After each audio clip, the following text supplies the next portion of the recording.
सभी को good evening. तो आज हम स्टार्ट करते हैं ट्रांसफार्मर। इससे पहले हमने एसी सर्किट को कंप्लीट किया है, जिसका वेटेज लगभग 8 से 10 नंबर का रहता है। ट्रांसफार्मर एक मेजर टॉपिक है fundamental of electrical and electronics का। तो आप इसको थोड़ा ध्यान से पढ़े भी, लगभग 15 से 20 नंबर का आ जाता है। इससे पहले वीडियो हमने एसी सर्किट को ख़त्म किया है, तो आप में से जिसने भी नहीं पढ़ा एक बार जाके देख ले भी। करते हैं भी स्टार्ट। तो बात करते हैं ट्रांसफार्मर। तो ट्रांसफार्मर को पढ़ने से पहले हम बात करते हैं मशीन की। तो मशीन क्या होती है भी? मशीन किसी भी काम को क्या बना दे? आसान बना दे। क्या कहलाती है? मशीन। बात करते हैं भी, जैसे कि आपको कहीं पे जाना था, जाने को तो आप पैदल भी जा सकते थे, लेकिन आपने क्या बना दी? गाड़ी बना दी, बाइक बना दी, ट्रेन बना दी, एरोप्लेन्स बना दी। तो भाई कर क्या रही है? आपको सिंपल आपके काम को क्या बना रही है? आसान बना रही है। ठीक है, इतना याद रखना आपको। तो किसी भी काम को क्या बना दे? आसान। जैसे आपको मैसेज को ट्रांसफ़र करना था, जैसे ये व्यक्ति है कोई, यहाँ से और यहाँ तक मैसेज क्या करना था? ट्रांसफ़र करना था। करने को देखो, पहले राजा महाराजा किया करते थे, जैसे कोई जानवर ले लिया, कबूतर वगैरह से चिट्ठी भेजा करते थे। भेजने को तो उससे भेज सकते थे, लेकिन देखो भी आसानी किस में है? आपने इस राजा जी ने क्या ले लिया? फ़ोन ले लिया एप्पल का। तो इसको फ़ोन करे भी तुरंत मैसेज क्या हो जाएगा? ट्रांसफ़र हो जाएगा। तो इन सब को ही क्या बोलते हैं? मशीन बोलते हैं। जो किसी भी काम को क्या बना दे? आसान बना दे। क्या कहलाती है? मशीन कहलाती है। ठीक है, तो भी देखो इसके बाद देखते हैं। देखो, जो कोई भी मशीन होती है दो प्रकार की होती है। ठीक है, एक तो होता है मोटर और एक होता है जनरेटर। तो बनता कैसे, सारी बात हम देख लेते हैं। जैसे कि बात करो, देखो आपके घरों में सप्लाई आ रही होगी, इलेक्ट्रिकल सप्लाई। मैं बात करूँ, घर में आता है वोल्टेज और करंट, इलेक्ट्रिकल सप्लाई होती है। जैसे हम बात करें भाई आपके पंखे की बात करें, तो पंखे में क्या होता है? आप स्विच को ऑन करते हो, मतलब आपने क्या दिया? वोल्टेज और करंट दी। ठीक है, जैसे आपने वोल्टेज और करंट दी, आपका जो पंखा है घूमना स्टार्ट कर देता है। क्या करेगा? घूमना स्टार्ट करेगा। जैसे आप घूमना स्टार्ट करेगा, आपका उसका मतलब क्या है? आपको क्या दे दे? Mechanical power. क्या दे दे भी? Mechanical power. मतलब क्या है? आपने इलेक्ट्रिकल एनर्जी दी और कन्वर्ट किस में कर दे? मैकेनिकल एनर्जी में। उसे बोलते हैं मोटर। क्या बोलते हैं भी? मोटर। जैसे कि जब भी आपका पंखा ख़राब होता है, तो घर वाले बोलते भी पंखे की मोटर ख़राब हो गई, मतलब मोटर हमें दोबारा से वाउंड करवानी पड़ेगी, वाइंडिंग करवानी पड़ेगी, वाइंडिंग जल गई। ठीक है, तो ऐसा थोड़ा ना बोलते कभी घर वाले कि भाई पंखे का जनरेटर ख़राब हो गया, ऐसा कभी नहीं बोलते भी, है ना। तो देखो, उनको पता है भाई कि ये क्या है? मोटर। मोटर का मतलब क्या है? इलेक्ट्रिकल एनर्जी दो और क्या बन जाए? Mechanical energy. क्या बन जाएगा? आपका मोटर। याद रखना। अब देखो, जनरेटर क्या होता है? आप मैकेनिकल पावर दो और क्या सप्लाई बना दे, ये वाली। मतलब क्या है? आपने किसी प्रकार के उसको घुमा दिया और क्या बना दे? वो सप्लाई बना दे, वोल्टेज और करंट बना दे। मतलब यहाँ से आपने दिया टॉर्क और स्पीड, आपने क्या दिया? टॉर्क और स्पीड, और वो क्या कर दे? घूमना करंट बना दे। क्या बन जाएगा? जनरेटर। जैसे कि शादी वादी में भाई आप क्या करते हो? जनरेटर लेके, अल्टरनेटर लेके आते हो, जो क्या करता है, जैसे ट्रैक्टर वगैरह हो गया, ट्रैक्टर के पीछे भी एक शाफ्ट से कनेक्ट करके एक मशीन सी लगाई जाती है, ऐसे कुछ, जो क्या होता है? इस शाफ्ट को जोड़ा जाता है ट्रैक्टर से। ट्रैक्टर घूमता है आपका, ट्रैक्टर की शाफ्ट घूमती है, ट्रैक्टर की शाफ्ट घूमेगी ऐसे। जैसे ही घूमेगी, अल्टरनेटर क्या बना देगा? सप्लाई। उस सप्लाई को हम यूज कर लेते भी शादी वगैरह में लाइटिंग वगैरह करने के लिए। ठीक है, तो वो क्या होता है? जनरेटर। हम उसको अल्टरनेटर बोलते हैं, क्योंकि वो एसी बनाता है। जो एसी बनाता है वो अल्टरनेटर कहलाता है। इतना याद रखना। ठीक है, मतलब सिंपल आपको याद क्या रखना है? इलेक्ट्रिकल एनर्जी कन्वर्ट किस में कर दे? मैकेनिकल में। क्या बन जाएगा? मोटर। और मैकेनिकल को कन्वर्ट किस में कर दे? इलेक्ट्रिकल में। क्या बन जाएगा? जनरेटर। तो आपको सबको याद हो गया होगा कि मोटर क्या होती है। एक बार रिवीजन करेंगे। तो मोटर क्या होती है भाई? मोटर वो होती है जो इलेक्ट्रिकल एनर्जी को कन्वर्ट किस में कर दे? मैकेनिकल में। क्या बन जाएगी? मोटर। मतलब क्या है? आप सप्लाई दो और घूमना स्टार्ट कर दे। क्या बन जाएगी? मोटर। अब आपने घुमा दिया, जैसे डीजे वगैरह में नहीं करते भी, डीजे वगैरह में इंजन होता है, पिकअप वगैरह में, गाड़ी वगैरह में, उसको ऊपर घुमाया जाता है, घुमाने पर के बाद डीजे बजना स्टार्ट हो जाता है। सेम ऐसे आप क्या दो, मैकेनिकल पावर दो और क्या बना दे, इलेक्ट्रिकल, क्या बन जाएगा, जनरेटर।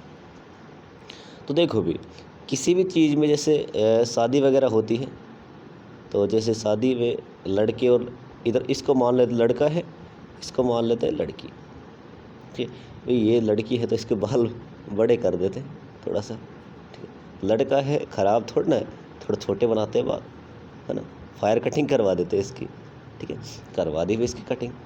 शादी वादी है, अभी थोड़ा ऐसा बनता है ना, ठीक है, शादी वगैरह करवा दी आपने, ठीक है। होगा क्या, इनकी शादी करवानी भी आपको, तो शादी करवानी है तो लड़की वालों की तरफ से भी और एक लड़के वालों की तरफ से, दोनों की तरफ से मज़े लेने वाला कौन होता है, तो लड़के और लड़की की शादी करवाने के लिए मेन कंपोनेंट की आवश्यकता होती है, वो तो बिचौलिया। कौन होता है, बिचौलिया, जो इधर की बात है इधर करता है, इधर की बात है इधर करता है। ये बोलता है अभी इसे गाड़ी चाहिए, ये बोलेगा गाड़ी नहीं मिलेगी, तो ये डिमांड करता है, कोई दिक्कत नहीं भी, ये वो लड़के वाले बोलते हैं 4 व्हीलर चाहिए, ये बोलेगा भाई 4 व्हीलर नहीं दे सकते, तो ये बोलेगा, देखो बिचौलिया काम क्या है, समझौता करवाना, तो ये बोलेगा 2 व्हीलर ले ले भी, कितने व्हीलर ले ले, 2 व्हीलर ले ले।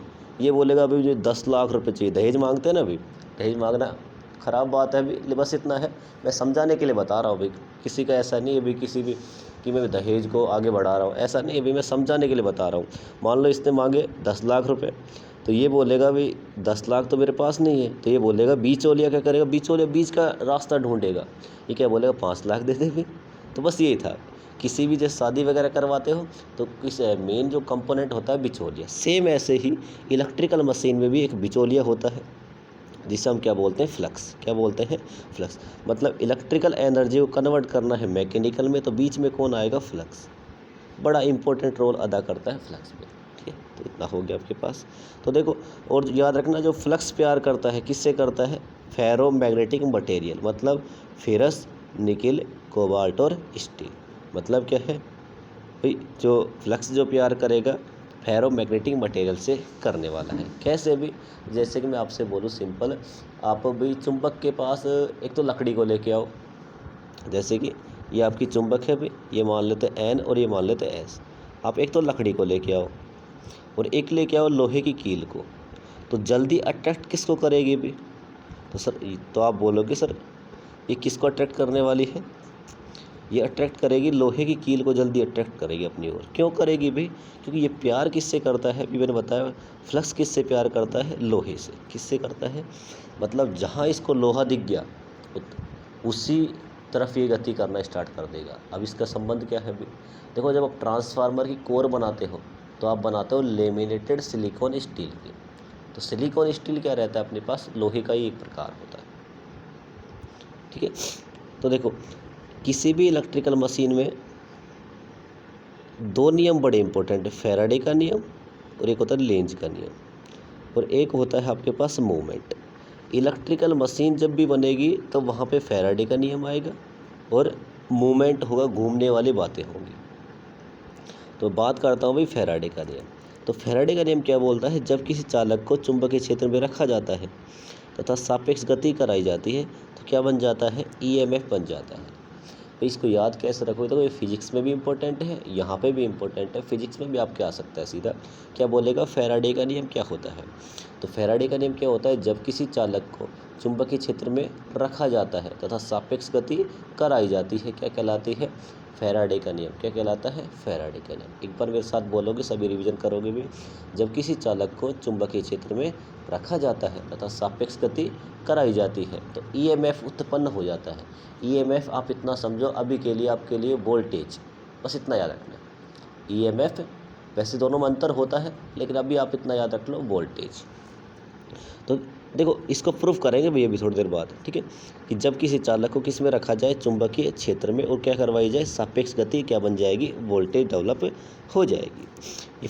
ये फैराडे का फर्स्ट लॉ है भाई, ये वाला, ये स्टेटमेंट फर्स्ट लॉ होता है। बात करें कितनी वोल्टेज डेवलप होगी, तो ये होता है सेकंड नियम।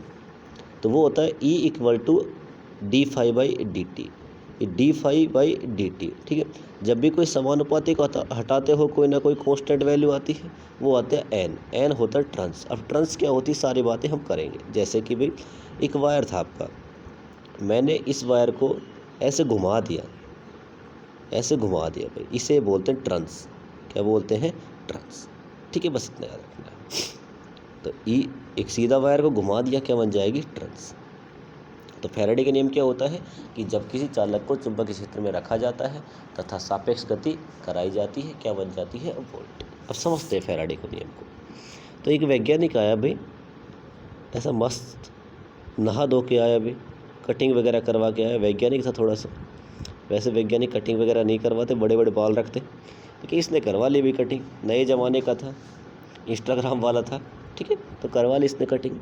इसने क्या किया, इसने अपना स्टेटमेंट दिया कि जब किसी कंडक्टर में, उसका नाम था ओ स्टेट पे, याद रखना, ठीक। तो इसने अपना स्टेटमेंट दिया कि जब किसी कंडक्टर में करंट फ्लो करवाई जाती है तो उसके चारों तरफ क्या बनता है? चुंबकीय क्षेत्र। क्या बन जाता है? चुंबकीय क्षेत्र। जैसे ही इसने स्टेटमेंट दिया, एक अलग ही वैज्ञानिक बैठा था, अलग कुछ सोच रहा था, फैराडे। उसने कहा भाई, इसने स्टेटमेंट बोल तो दिया कि जब किसी कंडक्टर में क्या फ्लो करवाई जाए? करंट फ्लो करवाई जाए, चारों तरफ क्या बन जाता है? चुंबकीय क्षेत्र। क्या बन जाता है? चुंबकीय क्षेत्र।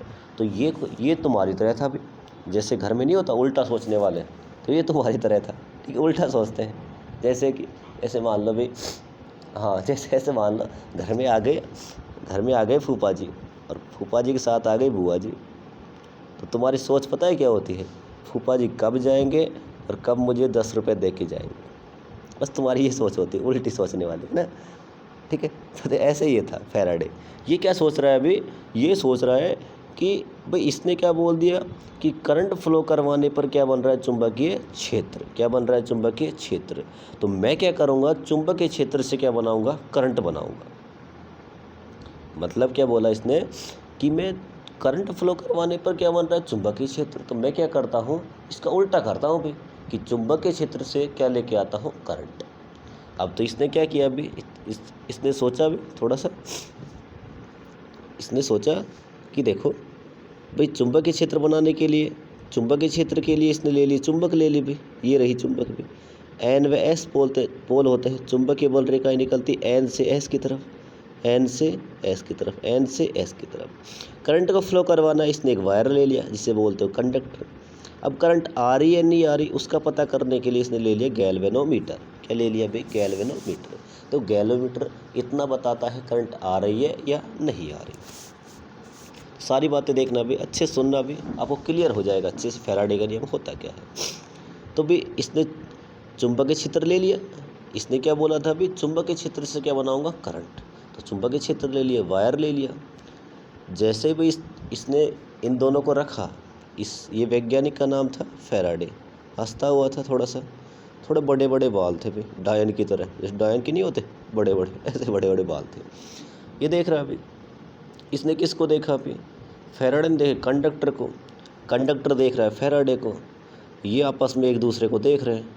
ये भाई साहब इसको देख रहा है चुंबक को, ये बोल रहा है करंट नहीं बना भाई, फैराडे बोल रहा है करंट नहीं बना। तो कंडक्टर बोल रहा है मेरी क्या गलती है भाई?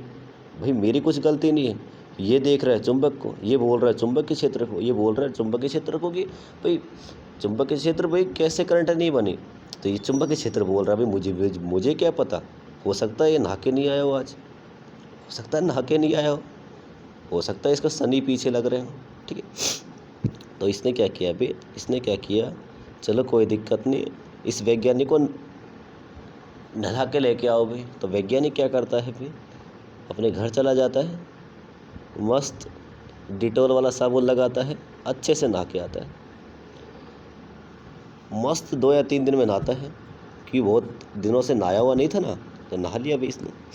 जैसे नहाया भाई इसने क्या किया, अब की बार जो आपका जो कंडक्टर था, इसको तो नीचे रख दिया, यहाँ पे रख दिया भाई वायर को, और चुंबकीय क्षेत्र कहाँ रख दिया? ऊपर रख दिया।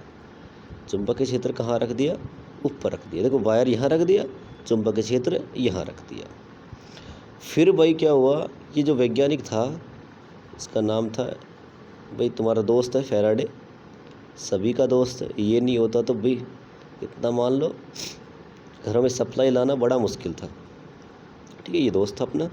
तो क्या हुआ भाई, इसने अब की बार कंडक्टर यहाँ रखा, चुंबकीय क्षेत्र यहाँ। फिर भाई ये इसको देख रहा है, ये मस्त तरीके से, ये इसको देख रहा है, ये इसको देख रहा है। फिर भाई इनमें लड़ाई हो गई तीनों में कि भाई हमारी क्या गलती, करंट फिर भी कितनी बन रही, 0 बन रही। इनका दिमाग ख़राब हो गया। अब तो वैज्ञानिक को निला भी दिया भाई तुमने, अब नहा तो लिया इसने भी। तो फिर ये बोलते हैं भाई हो सकता है भाई कि ये झूठ बोलता हो। क्या बोल रहा है, झूठ बोल रहा हो, नहा के नहीं आया हो। तो भी अब की बार क्या किया इन्होंने, चलो इसको एक बार और नहला के लेके आते हैं।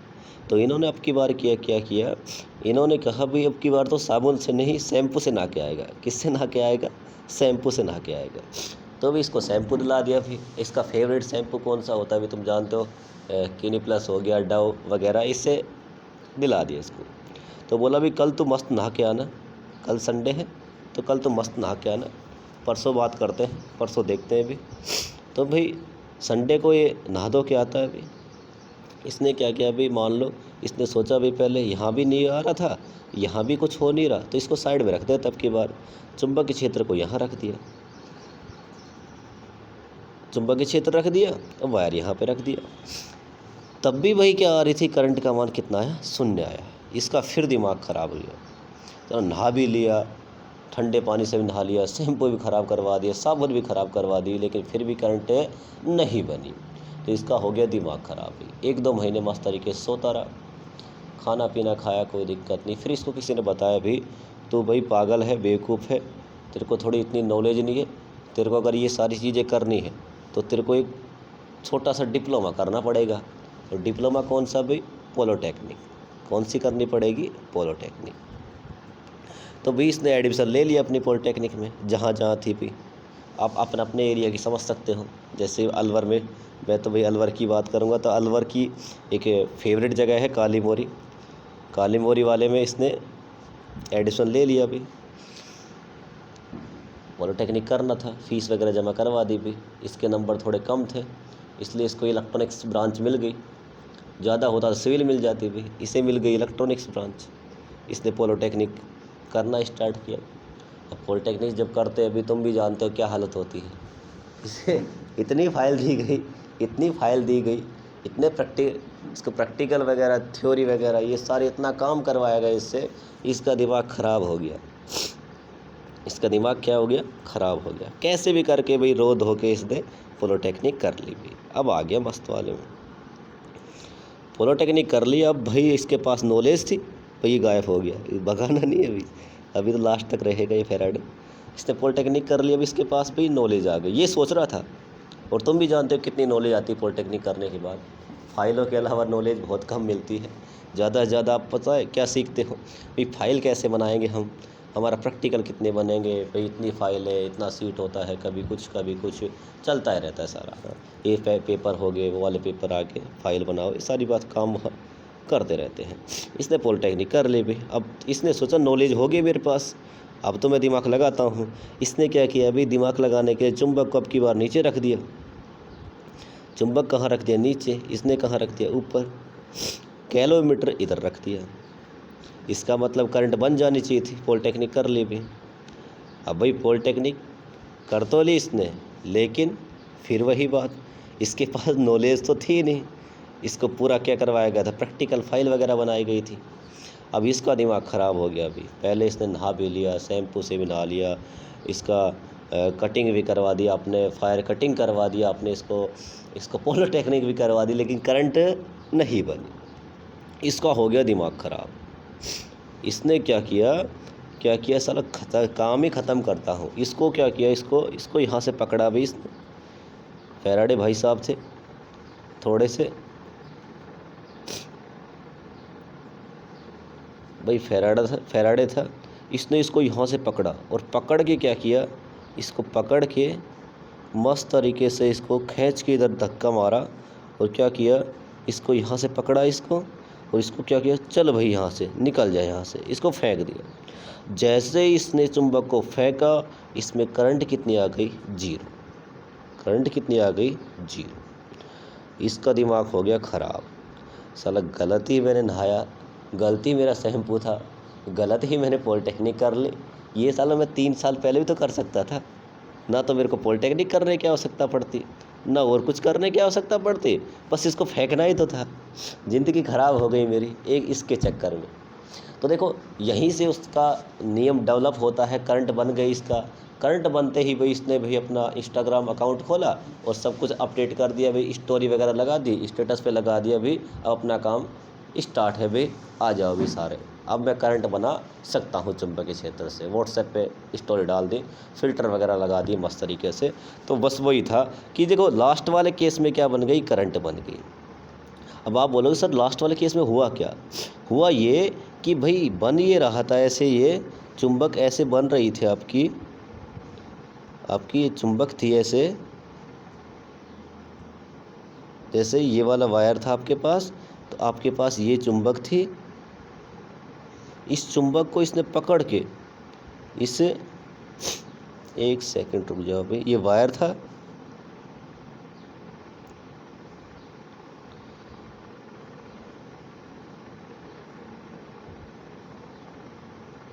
एक सेकंड, ये कंडक्टर था आपका,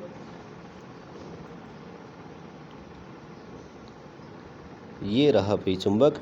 इसने क्या किया, इसको पकड़ के यहाँ से पकड़ा और ऐसे फेंका, यहाँ से पकड़ा और इसको फेंका।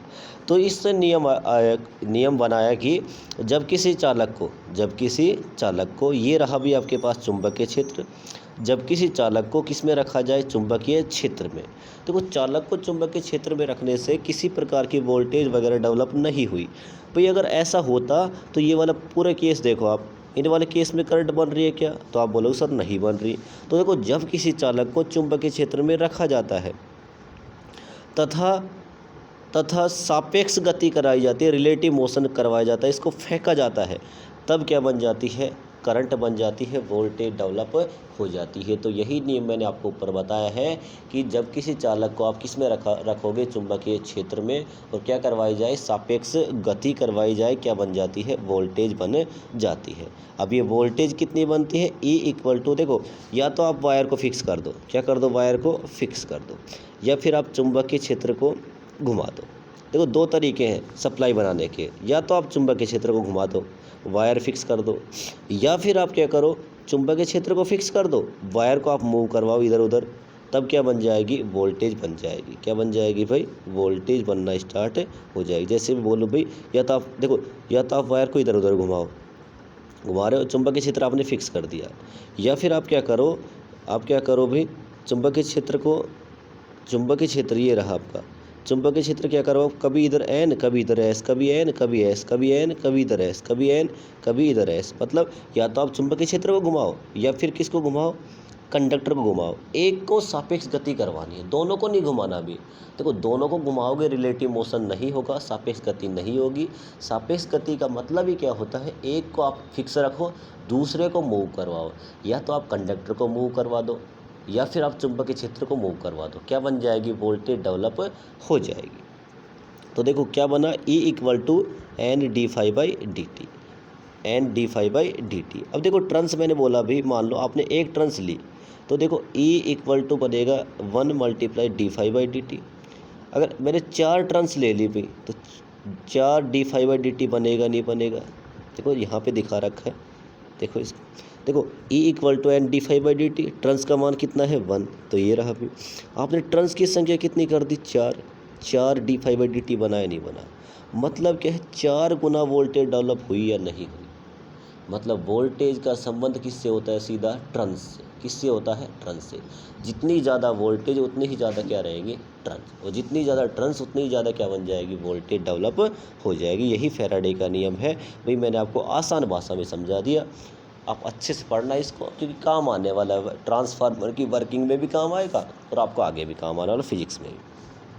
बात करते लेंज के नियम का। तो लेंज का नियम क्या बोलता है, तो लेंज का नियम जो बोलता है आपका भी, अरे भाई एक सेकंड रुक जाओ बस, हाँ, तो लेंज का नियम क्या बोलता है, जो रिजल्ट होता है आपका, परिणाम होता है, हमेशा अपने उत्पन्न होने वाले कारण का विरोध करता है।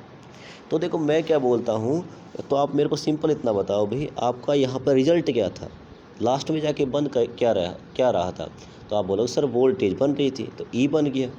कारण क्या था, अभी सापेक्ष गति था ना, अभी आप इसको इधर उधर मूव करवा रहे थे। सापेक्ष गति मतलब फ्लक्स में क्या करवा रहे हो, परिवर्तन करवा रहे हो। तो अगर फ्लक्स में एक परिवर्तन करवा रहे हो मतलब ये तो आपका है भी रिजल्ट, ये वाला क्या है रिजल्ट, और ये वाला क्या है कोज मतलब कारण। ये फ्लक्स में परिवर्तन की वजह से बन रहा है ना। तो देखो जो रिजल्ट हमेशा अपने उत्पन्न होने वाले कारण का क्या करेगा, विरोध करेगा। मतलब जो ये वोल्टेज आएगी ई, ये d∅dt को कम करने की कोशिश करेगी, कम करने की कोशिश करेगी मतलब साइन किसका लगा दोगे, माइनस का, नेगेटिव का।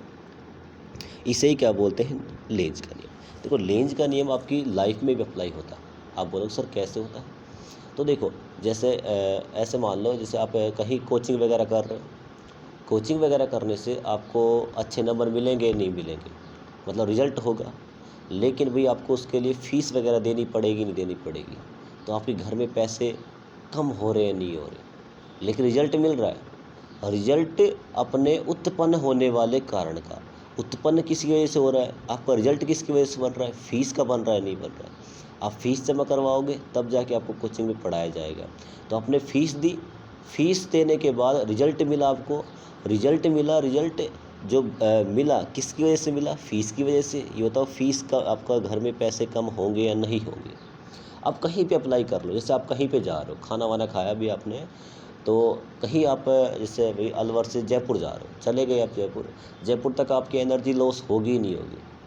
आप बोलो सर लॉस तो होगी, लेकिन आपको रिजल्ट मिला ना, कहाँ पहुँच गए, जयपुर। तो वो लेंज का नियम हमेशा लागू होता है। जैसे आप और एग्जांपल बताऊं तो भाई इसके जैसे चाय वगैरह बनाते हो, चाय वगैरह बनाते हो तो आप वही आपका पानी वगैरह डालते हो, चाय पत्ती डाला, चीनी डाला, अदरक डाल दिया। अभी अब अच्छे घर से हो गए तो भाई मसाला वगैरह डाल दोगे, नहीं अपनी तरह तो क्या है भाई चाय और चीनी डाली, दूध का भी पता नहीं दिखता है नहीं दिखता, लेकिन पाउडर वगैरह डाल लेते हैं भाई अपने जैसे तो। लेकिन अच्छे वाले होंगे तो भी सब चीज़ें डाल देंगे आप, चाय बन के आपकी तैयार हो जाएगी। उसके बाद देखो चाय बन गई आपकी, लेकिन उसके पीछे का देखो कारण क्या है। रिजल्ट तो आपको मिल गया, चाय बन गई, लेकिन कारण देखो आप, कारण क्या है कि आपका देखो चीनी कम होगी। आप बोलो सर होगी, बात करते हैं कि पानी वगैरह कम हुआ होगा, सर बात सही भी हो गई। आपकी चाय पत्ती कम हुई, हो गई सर, मसाला वगैरह कम हुआ। तो देखो भाई रिजल्ट तो मिल गया ना, चाय तो बन गई ना, लेकिन कारण क्या कर रहा है, विरोध कर रहा है। मतलब जो बन रहा है उसकी वजह से क्या कर रहा है, उसको कम कर रहा है। चाय पत्ती वगैरह क्या हो रही थी आपकी, कम। तो लेंज का नियम वहाँ भी लागू होता है, कहीं मौका मिलेगा और अच्छे से बता देंगे भाई, ठीक है। तो अभी के लिए आपको मैंने इतना पढ़ाया कि क्या होता है भाई, अभी तक मैंने आपको इतना पढ़ाया। मशीन होती है, मशीन के अंतर्गत क्या होता है कि इलेक्ट्रिकल एनर्जी कन्वर्ट किस में हो जाए। देखो बात करते हैं मशीन की, तो मशीन क्या होता है, जो किसी भी काम को क्या बना दे, आसान बना दे। क्या बना दे, आसान। अब मशीन होती है दो प्रकार की, तो पहला बोलोगे सर मोटर और एक होता है जनरेटर। तो मोटर क्या होती है, इलेक्ट्रिकल एनर्जी कन्वर्ट किस में कर दे, मैकेनिकल एनर्जी में। बात करते हैं जनरेटर की, तो जनरेटर क्या होता है, मैकेनिकल। आप मैकेनिकल पावर दो, किस में कन्वर्ट करते हैं, इलेक्ट्रिकल में। क्या बन जाएगा, जनरेटर। तो वो बिचौलिया कौन होता है, फ्लक्स। फ्लक्स किससे प्यार करता है, अभी लोहे से प्यार करता है। जहाँ लोहा दिख जाएगा फ्लक्स ज़्यादा गुजर जाएगा, ठीक है। इसके बाद हम बात करते हैं कि फैराडे का नियम और लेंज का नियम। तो फैराडे का नियम क्या होता है, जब किसी चालक को चुंबकीय क्षेत्र में रखा जाता है, लेकिन क्या करवानी पड़ेगी आपको, सापेक्ष गति। क्या बन जाएगी, वोल्टेज डेवलप हो जाती है। इसके बाद बात करते हैं बनती कितनी है, E = N d∅dt। आपने टर्न्स की संख्या बढ़ा दी तो वोल्टेज भी क्या हो जाएगी, बढ़ जाएगी। बात करते हैं लेंज का नियम। तो लेंज का नियम क्या होता है अभी, रिजल्ट हमेशा अपने उत्पन्न होने वाले कारण का विरोध करता है। तो E = आ जाएगा माइनस का N d∅dt। चलो अब बात करते हैं ट्रांसफार्मर की, बड़ा काम आने वाला है। तो देखो विधान से तो देखो ये सारे पॉइंट आपको याद रखने भी, ये वाले पॉइंट, ये 10 से 12 पॉइंट है। जब भी ट्रांसफार्मर से क्वेश्चन आएगा तो आपको ये वाले सारे पॉइंट याद रखने, ठीक है भाई। कौन कौन से पॉइंट हैं, मैं बात करता हूँ भाई ट्रांसफार्मर। तो देखो पहला ही पॉइंट है, ट्रांसफार्मर एक स्टैटिक डिवाइस है। मतलब क्या है कि ट्रांसफार्मर कभी भगता नहीं है भाई। जैसे ऐसा कभी हो सुना है आपने कि आपका कॉलेज का ट्रांसफार्मर कल आपके घर में आके बैठ जाए भी कि आज मैं नहीं जाने वाला, यहीं पे रहने वाला हूँ। तो ऐसा कभी होता है क्या, वो एक स्थिर है, आप वहाँ से फिक्स है भाई, वहाँ जहाँ आप ट्रांसफार्मर रखोगे वहीं बैठा रहेगा चुपचाप शांत। ऐसा नहीं कि अगले दिन आपके घर में आ जाए, अगले दिन आपके मामा के चले जाए, फिर बुआ के चली जाए, ऐसा नहीं होता। तो कैसा डिवाइस है? Static device. ट्रांसफार्मर वोल्टेज व करंट को एक लेवल से दूसरे लेवल में चेंज करता है। याद रखना, ट्रांसफार्मर कभी भी फ्रिक्वेंसी को चेंज नहीं करता है। क्यों नहीं करता, आपको इतना याद करने की आवश्यकता नहीं, बस इतना याद रखो, चेंज नहीं करता है। पावर को एक सर्किट से दूसरे सर्किट में क्या करता है? ट्रांसफ़र करता है। मतलब क्या है? देखो, ट्रांसफार्मर में दो वाइंडिंग होती है, एक प्राइमरी होती है, एक कौन सी होती है? सेकेंडरी होती है। जहाँ आप इस क्या देते हो? सप्लाई वो रहती है प्राइमरी, मतलब प्राथमिक। जहाँ आप लोड लगाते हो, भार लगा होता है, जैसे जहाँ पे आपके कनेक्शन होते हैं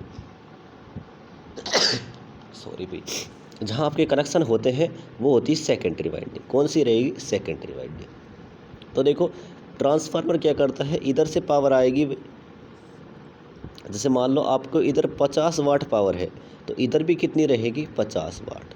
पावर को कभी चेंज नहीं करेगा भाई, याद रखना। वोल्टेज और करंट को चेंज करेगा, बस आपको इतना याद रखना है। एक सेकंड, ठीक है। देखो आगे देखते हैं भी, ट्रांसफार्मर कैसा डिवाइस है? Static device. ट्रांसफार्मर क्या करता है? वोल्टेज व करंट को एक लेवल से दूसरे लेवल में चेंज करता है, फ्रीक्वेंसी को चेंज नहीं करता है। बात करें भी ट्रांसफार्मर की, तो ट्रांसफार्मर पावर को एक सर्किट से दूसरे सर्किट में ट्रांसफ़र करता है। ट्रांसफार्मर की रेटिंग केवीए में होती है, लॉसेस की वजह से भैया रखना। किस में होती है? लॉस की वजह से, हानियों की वजह से। ये ऑब्जेक्टिव में आया हुआ क्वेश्चन है भाई। यहाँ से ये तीनों जो 3-4 है, यहाँ से ऑब्जेक्टिव में क्वेश्चन बन चुका भी आपकी, तो इसको ध्यान से थोड़ा पढ़ना, याद करना भी। याद रखना, आपसे अगर कभी कोई पेपर में पूछ ले या इंटरव्यू वगैरह में पूछ ले, ऐसी कौन सी मशीन है जिसकी एफिशिएंसी, दक्षता सबसे ज़्यादा होती है, तो याद रखना कितनी होती है? 92 से 96% होती है। क्यों होती है भाई? क्योंकि इसमें कोई घूमने वाला पार्ट नहीं होता है, क्योंकि घूमने वाला पार्ट होता है वहाँ पे फ्रिक्शन लॉस होते हैं, घर्षण आनियाँ होती है, ठीक है। बात करते हैं, अभी मैंने बताया भी ट्रांसफार्मर में कितनी वाइंडिंग होती है? 2 वाइंडिंग। ट्रांसफार्मर देखो भी, बात करते हैं, एक वाइंडिंग ऐसे होती है, एक वाइंडिंग ऐसे होती है। दोनों वाइंडिंगों के मध्य किसी भी प्रकार का इलेक्ट्रिकल कनेक्शन नहीं होता है। भी ऐसा कभी होता है क्या कि आपने ऐसे वायर लगा रखे हो ट्रांसफार्मर में, आपने देखा हो, थोड़ा बहुत तो याद रखना है, ठीक है। ऐसा कभी नहीं होता भी।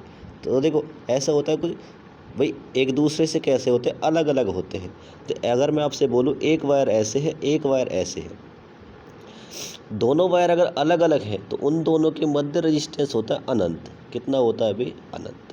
अगर ये आपस में शॉर्ट सर्किट हो जाए, देखो पहले वाले केस को बोलते हैं ओपन सर्किट। कैसे, क्या बोलते हैं? ओपन। आपका वायर टूटा हुआ है, आप सोच के देखो, आपका अगर वायर टूट जाएगा तो आपके घर में सप्लाई वगैरह आने वाली है क्या? तो आप बोलोगे सर नहीं आने वाली।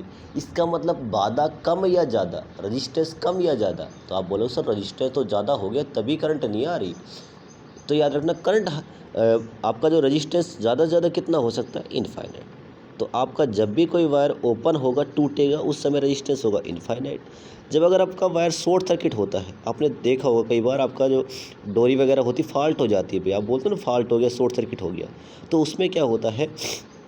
तो उसमें होता है, जैसे ये वाला इससे शॉर्ट सर्किट हो गया, शॉर्ट सर्किट होते ही रजिस्टेंस का तो मान बहुत ही कम हो जाता है, 0 के समथिंग, और करंट हो जाती है बहुत ज़्यादा। अब करंट अगर ज़्यादा हो गई, मतलब वायर क्या होगा?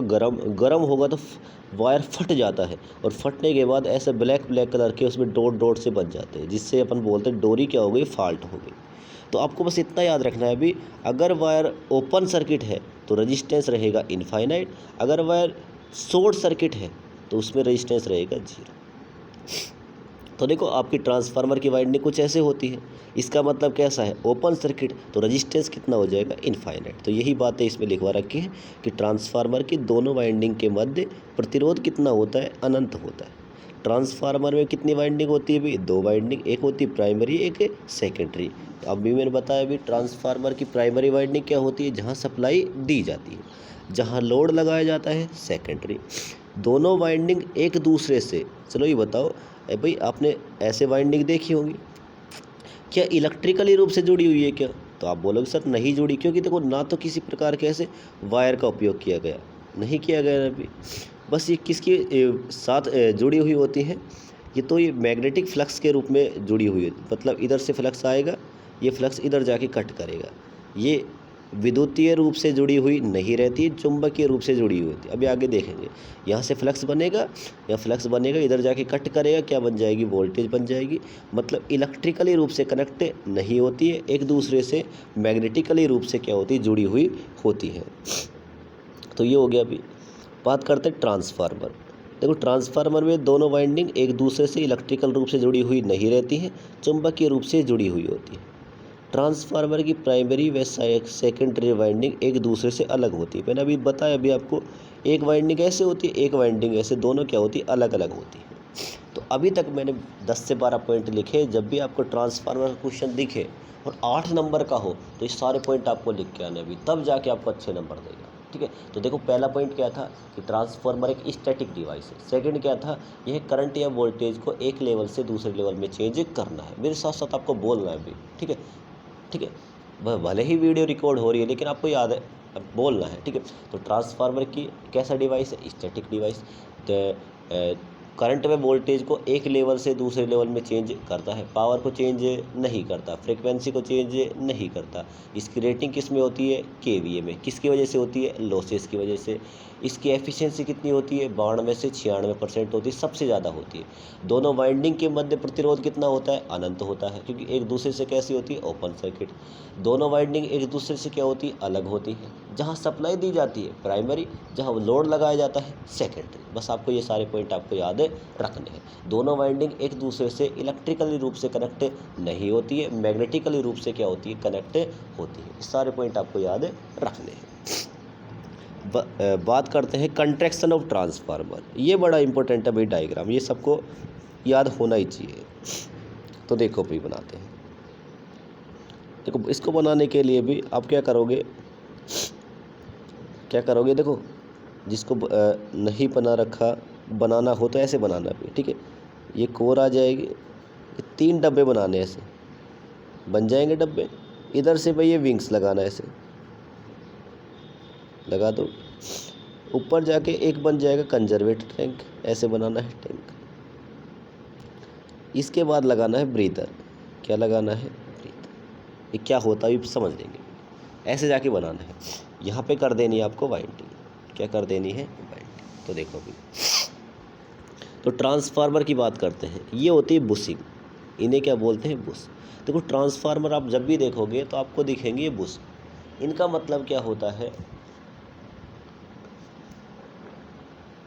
तो इनका मतलब होता है, देखो ट्रांसफार्मर के ऊपर होती है ऐसे, एक बार ध्यान से देखना भी ट्रांसफार्मर को जब भी आपको दिखे तो बुशिंग। ये क्या होता है, यहाँ से कनेक्शन 4 वायर आते हैं ऐसे। मतलब क्या है, सप्लाई आएगी भी और जाएगी भी। इनपुट व आउटपुट के लिए किसका उपयोग किया जाता है, बुशिंग का उपयोग किया जाता है। इनपुट व आउटपुट के लिए आप किसका उपयोग करते हो, बुशिंग का उपयोग करते हैं। तो ये हो गया अभी। तो बुशिंग का उपयोग किसके लिए करते हैं, इनपुट व आउटपुट के लिए। ये आपका मेन टैंक होता है ऐसे, ये वाला भी, ये मेन टैंक होता है ऐसे भी, ये बड़े वाला ऐसे आएगा, ऐसे देखो ये बस भग रहा है अभी। तो देखो ये वाला की बात कर रहा हूँ मैं, ये जो दिख रहा है ये मेन टैंक होता है आपका। इस मेन टैंक में क्या भर के रखा जाता है, ऑयल भर के रखा जाता है। ये आपकी ट्रांसफार्मर की कोर है, ये वाली ट्रांसफार्मर की क्या है, कोर। अब कोर क्या होती है भी, देखो थोड़ा सा वर्किंग समझ लेते हैं। देखो अब क्लियर हो जाएगा भी, एसी पे काम करता है, डीसी पे काम करता है, नहीं करता। तो देखो ट्रांसफार्मर ये रहा आपका, भाई इधर आपने लोड लगा रखा होगा, इधर आपने सप्लाई दे दी, एसी सप्लाई दे दी। तो देखो एसी सप्लाई आपकी कुछ ऐसी होती है, पहले प्लस फिर माइनस। तो चलो मान लेते हैं आपने इसमें सप्लाई दी, आपने सप्लाई दे दी भाई, आपने सप्लाई दी। सप्लाई देने पर एक वैज्ञानिक आया था, उसका नाम क्या था, ओस्टेड। उसने क्या बोला था, कंडक्टर में सप्लाई देने पर क्या बनता है, चुंबकीय क्षेत्र। तो क्या बन जाएगा, चुंबकीय क्षेत्र। तो इधर से क्या बन गया, चुंबकीय क्षेत्र। मान लेते हैं अभी यहाँ बन गया एन, और देखो ऐसे बन गया, इस कंडक्टर के अंदर ऐसे चुंबकीय क्षेत्र बनेगी, बन गए। मान लेते ऊपर बन गया एन, नीचे क्या बन गया, एस बन गया। लेकिन थोड़े समय बाद आपकी सप्लाई जहाँ प्लस था वहाँ क्या हो जाएगा माइनस, तो क्योंकि नेगेटिव आ गया ना अभी, तो यहाँ पे क्या बन जाएगा आपका एस और यहाँ पे क्या बन जाएगा एन, बन गया। ठीक है, तो होगा क्या, देखो ये छोटे छोटे थे ना, एक बहुत बड़ी क्या बना ली इन्होंने मैग्नेट, छोटे छोटा चुंबकीय क्षेत्र बन के क्या बना लिया मैग्नेट। देखो पहले क्या था यहाँ पे एन, यहाँ पे क्या था एस, यहाँ पे क्या बन गया एस और यहाँ पे क्या बन गया एस। तो देखो ये आपका वायर पे, अब वायर को क्या भाई, वायर जो होगा वो कंडक्टर से, अरे भाई एक सेकंड रुक जाओ, ये आपकी भाई मान लेते प्राइमरी साइड, ये आपकी सेकेंडरी साइड, यहाँ पे लोड लगा रखा होगा आपने, आपने सप्लाई दी, सप्लाई देने पर भाई वैज्ञानिक आया था ओइस्टेड, उसने क्या कहा था, सप्लाई देने पर क्या बनता है चुंबकीय क्षेत्र। तो देखो ऐसे छोटे छोटे क्या बनेंगे चुंबकीय क्षेत्र। अब ये छोटे छोटे चुंबकीय क्षेत्र मिलकर एक बड़ी मैग्नेट बना लेंगे, चुंबकीय क्षेत्र मिलकर क्या बनाएंगे एक बड़ी मैग्नेट। थोड़ी देर के लिए मान लेते हैं यहाँ पे बन गया एन और यहाँ पे क्या बन गया एस, लेकिन मैंने क्या बोला आपकी सप्लाई कौन सी है एसी, पहले प्लस फिर माइनस, भाई प्लस वाले में यहाँ एन बन गया यहाँ एस बन गया, लेकिन थोड़ी देर बाद ये बताओ आपका जहाँ एन था वहाँ पे क्या बन जाएगा एस और यहाँ पे क्या बन जाएगा एन। अब देखो भाई फैराडे का नियम देखो, जब किसी चालक, भाई ये अब ये बताना ये वाला कंडक्टर है या नहीं है, तो आप बोलोगे सर कंडक्टर तो है, ये वाला क्या है कंडक्टर, क्योंकि वाइंडिंग है, वाइंडिंग किसकी बनी होती है लगभग कॉपर की होती है। तो देखो जब किसी चालक को आपने किस में रखा चुंबकीय क्षेत्र में, ये बताओ ये चुंबकीय क्षेत्र ऐसे आएगा नहीं आएगा, देखो ये वाला जो चुंबकीय क्षेत्र होगा, देखो ये चुंबकीय क्षेत्र ऐसे आएगा नहीं आएगा, ऐसे आएगा भाई ये वाला। जब किसी चालक को आपने किस में रखा चुंबकीय क्षेत्र में, ये वाले चालक हो गया किस में रखा चुंबकीय क्षेत्र में, तथा ये बताओ सापेक्ष गति हो रही नहीं हो रही। देखो पहले एन था फिर क्या हो गया एस, फिर क्या हो गया एस, फिर क्या हो गया एन। जब किसी चालक को किस में रखा जाए चुंबकीय क्षेत्र में और क्या करवाई जाए सापेक्ष गति, क्या करवाई जाए भाई सापेक्ष गति। जैसे कि मैं बोलूँ भाई देखो ऐसे था ये वाला, कभी एन कभी एस, कभी एन कभी एस, देखो पहले एन एस एन और एस। जब किसी चालक को, इस वाले चालक को देखना भी, ये जहाँ लोड लगा हुआ है, जब किसी चालक को किस में रखा जाए चुंबकीय क्षेत्र में और क्या करवाई जाए सापेक्ष गति, तो यहाँ पे वोल्टेज डेवलप होगी या नहीं होगी, तो आप बोलोगे सर इस वाले में क्या बन जाएगी वोल्टेज बन जाएगी। समझ में आ गया अभी, वोल्टेज बन गई। ठीक है, अब वोल्टेज बन गई, भाई ये बताना बीच में आपने किसी प्रकार कुछ और का उपयोग थोड़ा ना किया, आपने किसका उपयोग किया कोर, आपने एयर का उपयोग किया है। बीच में क्या है एयर, ये जो दिख रही है भाई ये वाले एरिया में क्या है एयर।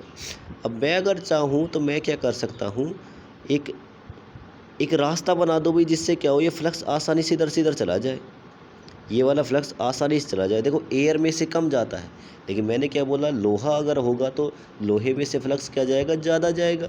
तो मैंने क्या किया यहाँ से एक ऐसे क्या बना दी कोर बना दी, क्या बना दी कोर। तो एक सेकंड रुक जाओ भाई, यहाँ से क्या बना दी मैंने ऐसे कोर बना दी, ऐसे नहीं बनेगा भाई। ठीक है, तो मैंने क्या किया एक रास्ता बना दिया ऐसे। ये बताना मेरे को, ये अगर मैं रास्ता लोहे का बना दूं, किसका बना दूं भाई फेरस का बना दूं, तो ये वाला जो फ्लक्स था इधर, ये जो फ्लक्स था ये बताओ ये वाला फ्लक्स इधर से ऐसे ज़्यादा गुजरेगा नहीं गुजरेगा।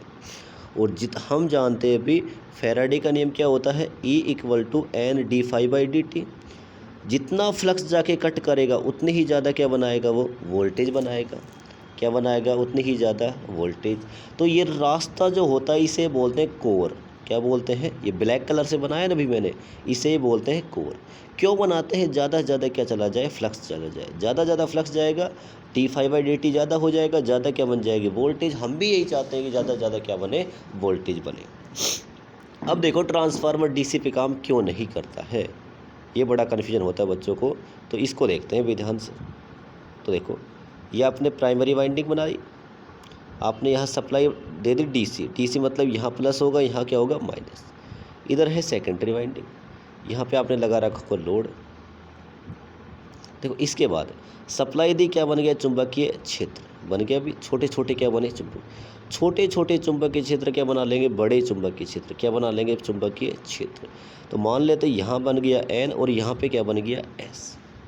अब फैराडे का नियम लगाओ भी, जब किसी चालक को, ये रहा आपका चालक है, किस में रखा जाए, चुंबकीय क्षेत्र में, ये रहा भी आपका चुंबकीय क्षेत्र, जब किसी चालक को किस में रखा जाए, चुंबकीय क्षेत्र में, तथा सापेक्ष गति करवाई जाए। ये बड़ा कन्फ्यूजन था कि सापेक्ष गति। तो ये बताओ डीसी के केस में ये बताओ एक बार प्लस एक बार क्या है माइनस, इसके बाद ये बताओ प्लस माइनस चेंज होने वाले हैं क्या, तो आप बोलोगे सर नहीं होने वाले। अगर प्लस माइनस चेंज नहीं हुए तो आप मेरे को ये बताओ सापेक्ष गति हुई क्या, तो आप बोलोगे सर नहीं हुई। अगर सापेक्ष गति नहीं हुई तो जहाँ पे n है वहाँ n, जहाँ s है वहाँ पे s। तो देखो जब किसी चालक को, ये रहा आपका चालक, किस में रखा जाए, चुंबकीय क्षेत्र में, और क्या करवाई जाए, सापेक्ष गति। आप ये बताओ यहाँ पे किसी भी प्रकार की सापेक्ष गति हो रही है क्या, तो आप बोलोगे सर नहीं हो रही। अगर सापेक्ष गति नहीं हो रही तो वोल्टेज डेवलप हो सकती है क्या। अगर ऐसा अगर होता तो वो ना तो भाई उसको नहाना वेस्ट भी नहीं होता उसका, ना ही उसकी कटिंग करवाना वेस्ट होता, ना ही पॉलिटेक्निक करना वेस्ट होता, पहले ही वोल्टेज बन जाती पे। तो इसलिए याद रखना कि ट्रांसफार्मर डीसी पे काम नहीं करता है, क्योंकि यहाँ पे सापेक्ष गति नहीं होती है।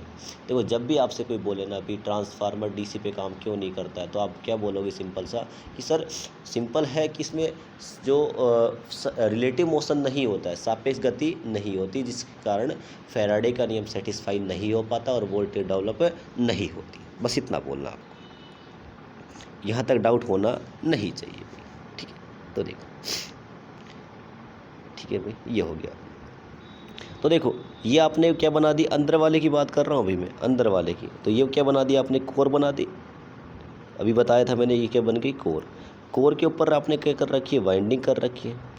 तो देखो दो टर्मिनल रहेंगे एक वाइंडिंग के, तो दो आपने यहाँ पे डाल दिए, एक वाइंडिंग ये हो गई, एक यहाँ डाल दिया और एक यहाँ डाल दिया। ठीक है, देखो यहाँ पे आप सप्लाई दोगे, सप्लाई देने पर क्या बनेगा, फ्लक्स बनेगा। सप्लाई देने पर क्या बनेगा, फ्लक्स। ये वाला फ्लक्स इधर जाएगा, इस वाले को कट करेगा। जब किसी चालक को, और सप्लाई कौन सी दोगे, एसी, जब किसी चालक को चुंबकीय क्षेत्र में रखा जाता है तथा क्या करवाई जाए, सापेक्ष गति। इसमें क्या बन जाएगी, वोल्टेज, और यहाँ से क्या ले लेंगे हम, वोल्टेज बाहर निकाल लेंगे। यहाँ से सप्लाई देखो आ रही है, यहाँ से सप्लाई जा रही है। बस इस वाइंडिंग और कोर का काम यहीं पे ख़त्म होता है। वह वाइंडिंग की बात करूँ तो किसकी बनाई जाती है, कॉपर की बनाई जाती है। तो लिख लेना भाई, वाइंडिंग में, हाँ लिखवा रखा नीचे, वाइंडिंग जो करवाई जाती है किसकी बनाई जाती है, कॉपर की। और कंसंट्रेटेड वाइंडिंग की जाती है, इसे बोलते हैं कंसंट्रेटेड। जैसे आ रहा है ना अभी, इसे ही क्या बोलते हैं, कंसंट्रेटेड। बात करते हैं कोर की, तो कोर किसकी बनाई जाती है, सिलिकॉन स्टील की। देखो सिंपल याद रखो, लोहे की बनाई जाएगी। अब तो लोहा मतलब सिलिकॉन स्टील। देखो अब किसी वायर में आपने सप्लाई फ्लो करवाई, सप्लाई फ्लो करवाने पर ये होता है वायर गर्म होगा नहीं होगा, तो आप बोलोगे सर वायर तो गर्म होने वाला है। अगर वायर गर्म होगा, आपने अगर उसको ठंडा नहीं किया, जलने का खतरा है या नहीं है, तो सर बोलोगे सर बात तो आपकी सही है। तो याद रखना इसमें भरा जाता है ट्रांसफार्मर ऑयल। ये जो आपको दिख रहा है अभी, एक सेकंड रुक जाओ बस, ये जो आपको दिख रहा है भाई, ये ऐसे भी, ये इस पूरे ट्रांसफार्मर टैंक में क्या भरा जाता है, ट्रांसफार्मर ऑयल भरा जाता है ऐसे भी। ये होता है मेन टैंक और ये होता है ट्रांसफार्मर के अंदर वाला टैंक। ठीक है, तो हो गया ट्रांसफार्मर में क्या भर दिया, ऑयल। तो वो ट्रांसफार्मर ऑयल का काम क्या होता है, तो मैंने बताया भाई क्या करना, कूलिंग करना। क्या करना, कूलिंग करना और इंसुलेशन करना। क्या करना, कूलिंग करना और इंसुलेशन करना। लेकिन देखो अगर ऑयल भी तो वही गर्म हो सकता है, तो इन ऑयल को ठंडा करने के लिए लगाई जाती है विंग्स। क्या लगाई जाती है, विंग्स लगाई जाती है। समझ में आ गया। देखो सबसे पहले आई वाइंडिंग। वाइंडिंग का काम क्या है, फ्लक्स बनाना। कैसी वाइंडिंग होती है, कॉपर की, कंसंट्रेटेड होती है। ठीक है, दो वाइंडिंग होती है, प्राइमरी और सेकेंडरी। प्राइमरी से फ्लक्स बनेगा, कहाँ जाएगा, सेकेंडरी में चला जाएगा। ठीक है, इतना याद रखना है। अब फ्लक्स को गुजारने के लिए रास्ते की आवश्यकता होती है, उसका काम कौन कर देगा, आपका ट्रांसफार्मर कोर कर देगी। ट्रांसफार्मर कोर किसकी बनाओगे, सिलिकॉन स्टील की बनाओगे। वायर में करंट आपने फ्लो करवाई, क्या हो जाए, गरम कर को ठंडा करने के लिए किसका उपयोग कर लोगे, ऑयल का उपयोग कर लोगे। लेकिन ऑयल भी तो गर्म हो जाएगा, उसको ठंडा करने के लिए आपने किसका उपयोग कर लिया, विंग्स का उपयोग कर लिया। ये सारे इसके पार्ट्स के बारे में हो गया, अभी इनको आपको पढ़ना है। अगर मान लो मैं इस ट्रांसफार्मर टैंक को ऐसे पैक कर दूँ, ऐसे बंद कर दूँ। अब मान लो आपका ऑयल गर्म हो गया, गर्म होके होता उबलेगा नहीं उबलेगा, जैसे चाय वगैरह उबलती है। अगर ये ट्रांसफार्मर टैंक बंद रहे ऐसे, ये तो फटने का खतरा है या नहीं है, तो आप बोलोगे सर बात तो सही है आपकी, ट्रांसफार्मर टैंक के फटने का खतरा है।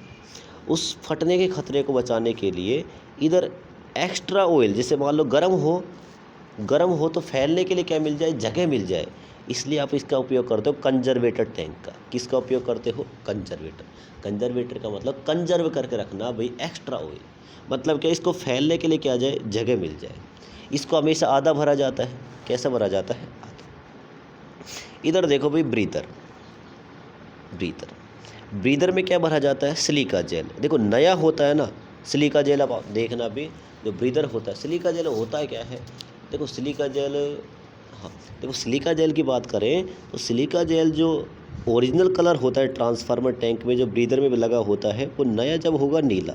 याद कैसे रखोगी, नया होगा तो नए से याद रखना नीला। ख़राब हो जाता है अभी, जैसे मान लो नई शादी होती भाई, है ना, उसके थोड़े दिनों बाद लड़ाई झगड़ा स्टार्ट होता है नहीं होता, तो वो लाल गुलाबी होते नहीं होते, ऐसे याद रखना भी, ऐसा फिक्स नहीं है ना। तो स्टार्टिंग में कैसा होता है, नया अगर होगा तो कैसा रहेगा, नीला, और थोड़े दिनों बाद गुस्सा वगैरह करना स्टार्ट हो जाएगा तो कैसा हो जाएगा, लाल गुलाबी हो जाएगा, हल्का गुलाबी हो जाएगा।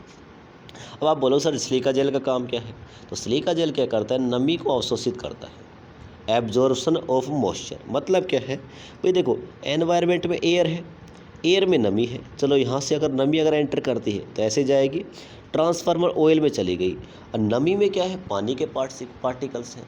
नमी अगर ऑयल में चली गई, ऑयल किसकी तरह कार्य करा, इंसुलेटर की तरह। लेकिन पानी अगर चला गया क्या बन जाएगा, ऑयल कंडक्टर। अगर कंडक्टर बन गया तो ये आपस में ही शॉर्ट सर्किट होगा नहीं होगा, तो बोलेगा सर आपस में क्या हो जाएंगे, शॉर्ट सर्किट। और सेकंड में बात करूं तो इंसुलेशन का जो काम होगा, देखो अगर आपने पानी मिला दिया तो इंसुलेशन प्रॉपर्टी क्या हो जाएगी, कम हो जाएगी। कूलिंग करना भी क्या कर देगा, कम कर देगा। इसलिए ट्रांसफार्मर ऑयल को ख़राब होने से बचाने के लिए, हम किसका उपयोग करते हैं, ब्रीदर का, जो क्या करता है, एनवायरनमेंट में से नमी को एब्जॉर्ब करता है। किसको एब्जॉर्ब करता है, नमी को। देखो सिलिका जेल जो होता है ये और कुछ होता नहीं। जैसे कई बार आप क्या करते हो, अच्छी बोतल वगैरह मंगाते हो, जैसे मिल्टन वगैरह की हो गई, तो उसमें ऐसा एक पैकेट सा आता है, उसमें बारीक बारीक सी गोलियां होती हैं, देखा होगा भी।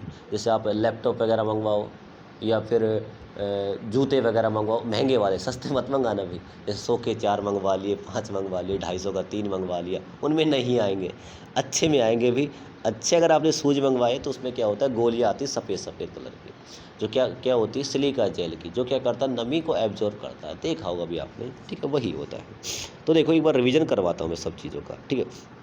तो देखो सबसे पहले आपने पढ़ा बुशिंग क्या करती है भी, इनपुट और आउटपुट के लिए करंट आएगी और चली जाएगी। बात करते हैं वाइंडिंग की, तो वाइंडिंग क्या करेगी, वाइंडिंग का कार्य क्या है कि वाइंडिंग क्या करती है, फ्लक्स बनाती है भी। किसकी बनी होती है, कॉपर की। कौन सी वाइंडिंग की जाती है, सह केंद्रीय की जाती है, इसे इंग्लिश में बोलते हैं कंसंट्रेटेड, ऐसे होती है ना, इसे बोलते हैं कंसंट्रेटेड।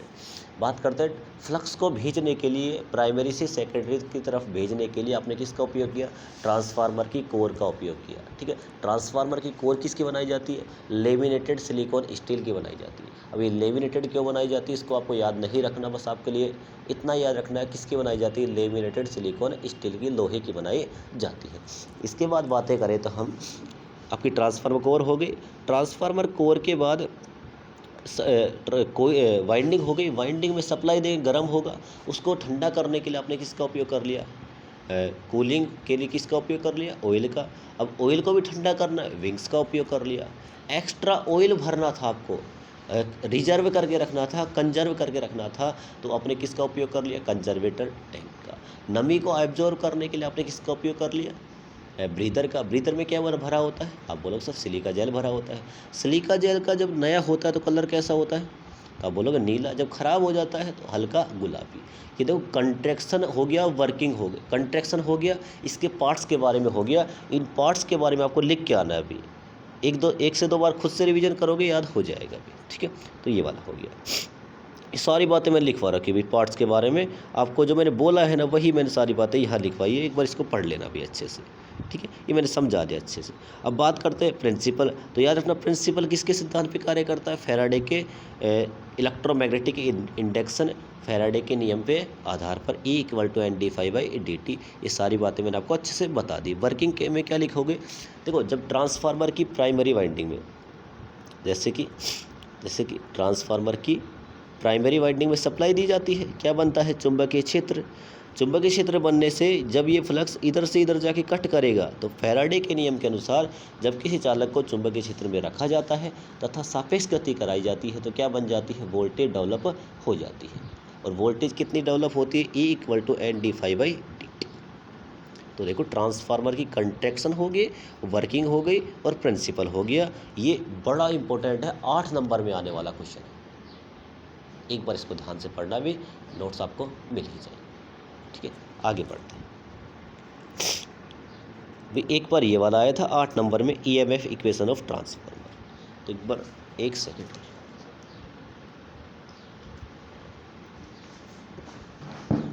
बात करते हैं EMF equation of transformer. EMF equation का मतलब क्या है? जो आपके वोल्टेज डेवलप हुई है E = NdΦ/dt। ठीक है, इसको वोल्टेज और करंट के टर्म्स में अपने करना है। टर्म्स अगर आ गई तो क्या होगा? फ्रिक्वेंसी के टर्म्स में थोड़ा सा बस। ठीक है, तो देखो E = क्या होता है? NdΦ/dt। देखो, आपका फ्लक्स का ग्राफ कुछ ऐसा होता है, ये बताना। देखो, 0 से स्टार्ट होगा, कहाँ तक जाएगा? φm तक। अधिकतम मान को बोलते हैं मैक्सिमम वैल्यू। इसके बाद देखो आपका ये कम होता रहेगा, समझते हैं इसको। ठीक है, ये बढ़ेगा, ऐसे बढ़ रहा है। इसके बाद देखो धीरे धीरे धीरे धीरे कम होगा, अधिकतम कहाँ तक जाएगा? φm तक जाएगा। उसके बाद तो क्या होगा? कम होगा। देखो, पूरा जो टाइम पीरियड मानते इसे मान लेते t, पूरा माना मैंने यहाँ से यहाँ तक, आवर्तकाल जिसे बोलते हो। आवर्तकाल क्या होता है? अभी एक चक्कर को पूरा करने में लिया गया समय। इसका आधा कितना हो जाएगा? t/2। इसका भी आधा कितना हो जाएगा? t/4। देखो, मैं बात करूँ तो आपको फ्लक्स कहाँ से कहाँ तक चेंज हो रहा है? अभी 0 से φm तक हो रहा है, नहीं हो रहा। उसके बाद तो कम हो रहा है अभी, तो कहाँ तक बढ़ेगा? 0 से φm तक हो गया। यहाँ से समय कितना लग रहा है? यहाँ से 0 से t/4। तो मान रख दो, देखो d∅, फ्लक्स कितना चेंज हो रहा है? 0 से कहाँ जाएगा? φ, ये रख दिया आपने। dt का मान देखो अभी कहाँ से कहाँ तक है? 0 से t/4। हमें इतना पता है, जब भी किसी चीज़ का डिफरेंस लिया जाता है तो बड़े में से क्या घटाया जाता है? छोटा घटाया जाता है। तो देखो, ये वैल्यू आप पुट ऑन कर दो ऊपर। n d∅ की जगह क्या रख दिया? φm से 0, और dt की जगह क्या रख दिया? t/4 से 0। देखो, φm से 0, 0 कोई मतलब है नहीं। देखो 4 कहाँ चला जाएगा? ऊपर चला जाएगा। 4n φm/t। अब आपको पता है 1 टाइम पीरियड क्या होती है? फ्रीक्वेंसी। अगर किसी को नहीं पता तो पिछला वाला लेक्चर देख ले भी। तो ये हो जाएगा 4.4, ये हो जाएगा 4n φmn। ये φm एक साथ ही, अलग अलग नहीं है भैया ना, ऐसे φm मैक्सिमम फ्लक्स, ये वाला इन्होंने अलग अलग कर रखा है, नोट्स में थोड़ा ठीक कर रहे हैं है ना। φm है पूरा। ये आती है आपके पास एवरेज वैल्यू, कितनी आ गई? 4n φmf। ठीक है, अब एक होता है फॉर्म फैक्टर। क्या होता है अभी? Form factor. अब फॉर्म फैक्टर क्या होता है? आरएमएस वैल्यू और एवरेज वैल्यू। अब ये आरएमएस वैल्यू क्या होती है? एवरेज वैल्यू क्या होती है? फिर आपको पिछले वाला लेक्चर देखना पड़ेगा थोड़ा सा। ठीक है, अभी के लिए आप याद रख लो, फॉर्म फैक्टर का फॉर्मूला ये होता है अभी। ठीक है, तो भाई देखो, साइनोसोडियल वेव फॉर्म के लिए जो फॉर्म फैक्टर आता है 1.11 आता है। कितना आता है? 1.11। देखो आपके पास, यहाँ से देखो, इसको आपको निकालनी है आरएमएस वैल्यू। आपके पास एवरेज वैल्यू है या नहीं है? और फॉर्म फैक्टर कितना है? 1.11। तो आपने क्या कर दिया? इस फॉर्म फैक्टर को इससे मल्टीप्लाई कर दिया। तो 1.11 मल्टीप्लाई एवरेज वैल्यू, इसे क्या बोलते हैं? RMS value. तो देखो 1.11 को जब आप 4n φmf से मल्टीप्लाई करोगे, देखो फिर बता रहा हूँ, φm एक साथ ही है ना। तो आरएमएस जो वैल्यू आएगी इसकी, आपकी आरएमएस जो वैल्यू आएगी वो आएगी 4.44 f/mn। क्या जाएगी? 4.44 f/mn। इसे बोलते हैं ईएमएफ इक्वेशन ऑफ ट्रांसफर। ठीक है, अगर प्राइमरी की बात करें तो हो जाएगा 4.44 n1, प्राइमरी की टर्म्स हो जाएगी। देखो φm कभी चेंज नहीं होने वाला और फ्रीक्वेंसी भी चेंज नहीं होगी, ये तो कभी चेंज हो ही नहीं सकता, अभी एक कॉन्स्टेंट वैल्यू है।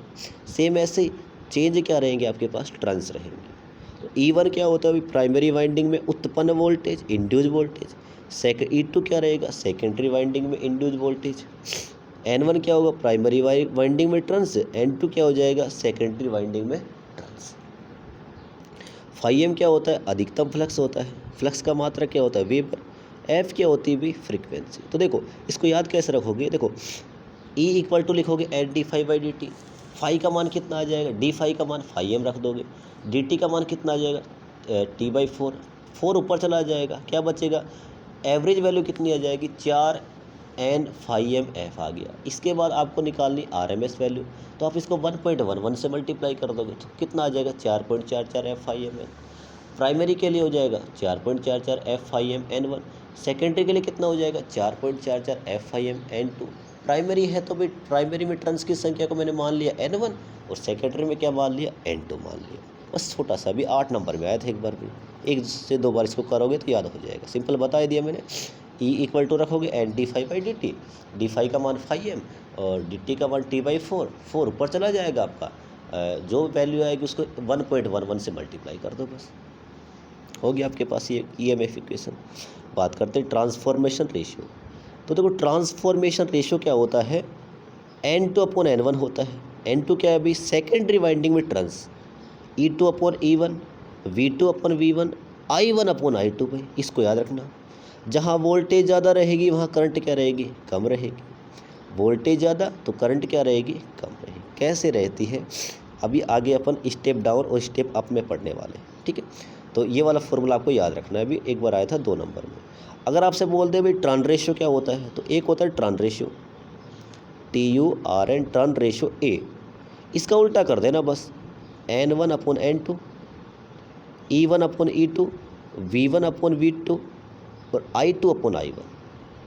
टर्न रेशियो को A से लिखा जाता है, अभी इसको भी याद कर लेना। अभी ट्रांसफॉर्मेशन रेशियो होता है K से N2/N1, E2/E1, V2/V1, I1/I2। Turn ratio क्या होता है इसका उल्टा कर देना बस N1/N2, E1/E2, V1/V2 और I2/I1। बात करते हैं ये वाला ट्रांसफार्मर, ये भी बड़ा इंपॉर्टेंट है, एक बार आया हुआ क्वेश्चन है भी, ठीक है। तो बात करते हैं step up and step down transformer. तो देखो ध्यान से, देखो अब मेरे को ये बताना भी, मैंने अब आपको जब लेक्चर स्टार्ट हुआ था फैराडे का नियम जब बता रहा था E इक्वल टू होता था NdΦ/dt, तो मैंने आपसे पूछा था कि मैंने आपको बोला था कि जो टर्न्स का संबंध होता है सीधा वोल्टेज से होता है। तो अगर आपने टर्न्स की संख्या बढ़ा दी तो वोल्टेज का मान बढ़ेगा, टर्न्स की संख्या कम कर दी तो वोल्टेज का मान क्या हो जाएगा कम हो जाएगा। देखो स्टेप अप, नाम से पता लग रहा है स्टेप बढ़ाना है, मतलब वोल्टेज क्या करनी बढ़ानी है। बढ़ानी है तो आपको क्या करनी पड़ेगी, देखो प्राइमरी में टर्न्स की संख्या मान लेते हैं, जैसे कि आपने 3 रख दी, सेकेंडरी में आपने रख दी 10, ऐसे। तो ये बताओ अगर टर्न्स कम तो वोल्टेज कम, अगर टर्न्स ज़्यादा तो वोल्टेज क्या रहेंगे ज़्यादा। सेम इस पे ऐसे देखो, यहाँ पे टर्न्स की संख्या कम है, यहाँ पे टर्न्स की संख्या क्या है ज़्यादा। N2 का मान ज़्यादा किससे है N1 से, तो ये बताओ E2 का मान ज़्यादा रहेगा नहीं रहेगा, E2 क्या है इधर वाली वोल्टेज, तो E2 का मान क्या रहेगा ज़्यादा, E1 का मान क्या रहेगा कम। अगर देखो वोल्टेज का मान ज़्यादा है तो करंट का मान क्या रहेगा कम रहेगा, ये ज़रूर याद रखना।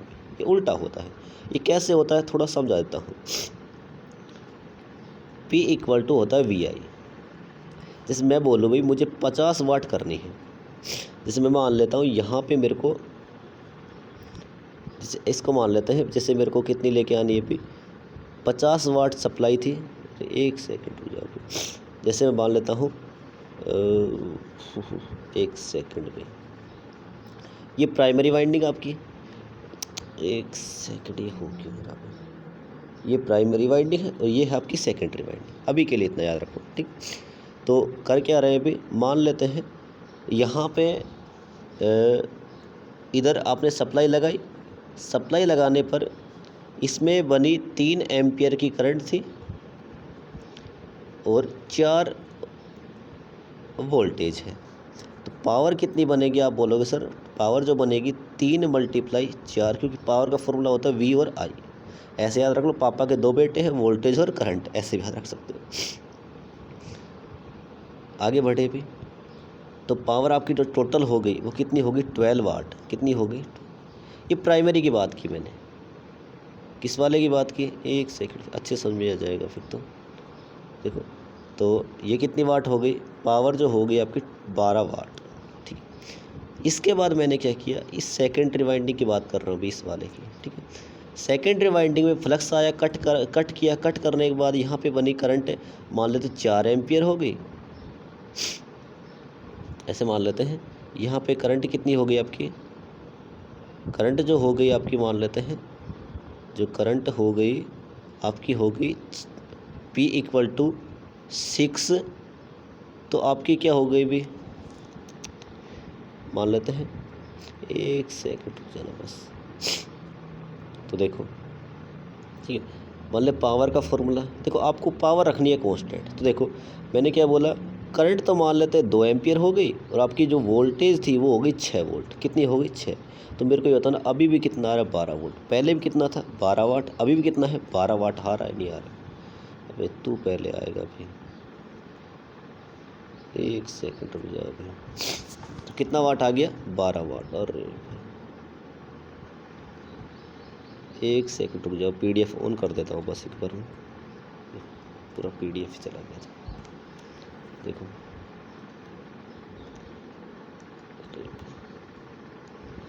एक सेकंड रुकना भी, PDF ऑन कर देते हैं, बस होने वाला है।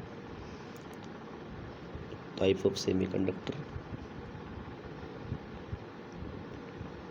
कहाँ चला गया है? हाँ तो देखो भी आ गया। हाँ ठीक है, मैंने क्या बताया, पावर को कांस्टेंट रखनी थी।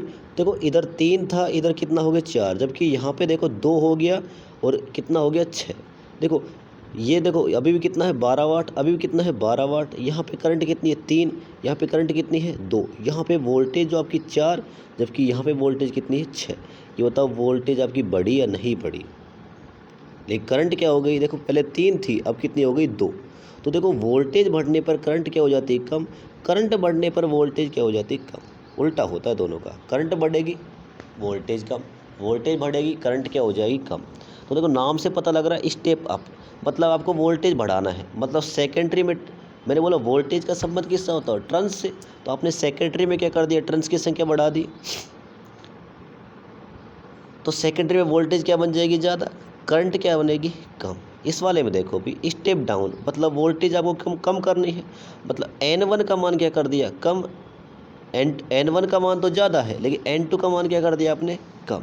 मतलब क्या है, आपको स्टेप डाउन करना है, मतलब वोल्टेज कम करनी है। कम करनी मतलब सेकेंडरी में जो वोल्टेज जो टर्न्स रहेंगी वो क्या कर देंगे? हम कम कर देंगे। अगर हमने सेकेंडरी टर्न्स कम कर दी तो वहाँ वोल्टेज भी क्या बनेगी?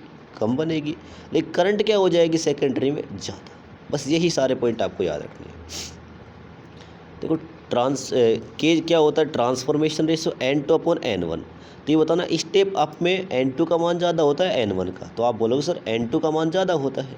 अगर मान लेते हैं N2 का मान मान लेते 10, N1 का मान मान लेते 5, तो ये बताना कितना? 2 मिलेगा नहीं मिलेगा? 1 से ज़्यादा है या नहीं है?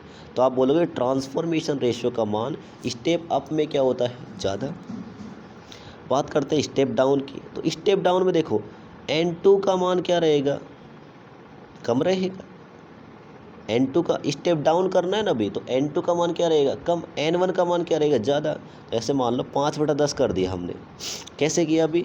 N2 का मान क्या रहेगा? डाउन वाले में कम करना है तो क्या रहेगा? 5। सेकेंडरी वाले में 10। ये बताना कितना है? 0.5 1/2, तो 1/0 कितना हो जाएगा अभी? 5 हो जाएगा ना, 0.5। तो 1 से कम आ रहा नहीं आ रहा? तो याद क्या रखना, स्टेप अप में तो देखो ऐसे मान लो बड़ा है तो 1 से ज़्यादा, स्टेप अप बढ़ा रहे हो 1 से ज़्यादा, कम कर रहे हो 1 से कम, ऐसे भी याद हो जाएगा। तो आपको देखो 4 पॉइंट याद रखने हैं, स्टेप अप और स्टेप डाउन।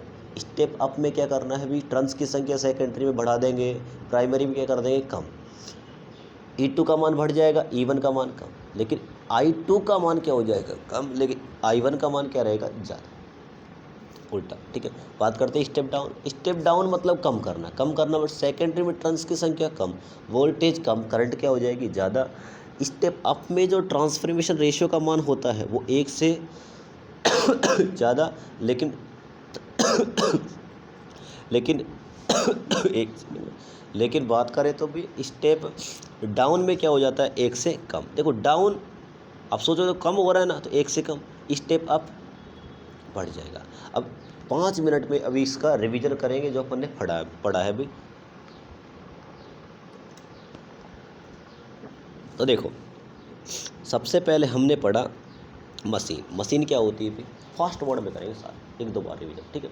तो बात करते हैं मशीन। तो मशीन क्या होती है भी, जो किसी भी काम को क्या बना दे, आसान बना दे। अब मशीन 2 प्रकार की, मोटर और जनरेटर। इलेक्ट्रिकल सप्लाई दी, घूमना स्टार्ट कर दे, मोटर। मैकेनिकल पावर दी, सप्लाई बना दे, जनरेटर, ठीक है। पिचोलिया कौन होता है, फ्लक्स होता है। फ्लक्स किससे प्यार करता है, फेरोमैग्नेटिक मटेरियल से। फैराडे का नियम, जब किसी चालक को चुंबकीय क्षेत्र में रखा जाता है, सापेक्ष गति कराई जाती है, क्या बन जाती है, वोल्टेज E = N/dt। N क्या होता है, टर्न्स, d∅dt क्या होता है अभी यहाँ पे, तो d∅dt क्या होता है, फ्लक्स में परिवर्तन, ठीक है। बात करते हैं लेंज का नियम, माइनस लगा दो, लेंज का नियम मतलब रिजल्ट हमेशा अपने उत्पन्न होने वाले कारण का विरोध करता है। बात करते हैं ट्रांसफार्मर कैसा डिवाइस है, स्टैटिक डिवाइस। पावर व फ्रीक्वेंसी को चेंज नहीं करता है। इसकी रेटिंग किस में होती है, केवीए में। किसकी वजह से, लॉस की वजह से। करंट व वोल्टेज को एक लेवल से दूसरे लेवल में क्या करता है, चेंज करता है। इसके बाद आप बोलोगे सर इसकी एफिशिएंसी सबसे ज़्यादा होती है 92 से 96%। कितनी वाइंडिंग होती है, 2 वाइंडिंग, प्राइमरी और सेकेंडरी। जहाँ सप्लाई दी जाती है प्राइमरी, जहाँ लोड लगाया जाता है सेकेंडरी। जहाँ बात करते हैं प्राइमरी और सेकेंडरी के मध्य किसी प्रकार का कोई इलेक्ट्रिकल कनेक्शन नहीं होता, दोनों के मध्य रजिस्टेंस इनफाइनाइट होता है।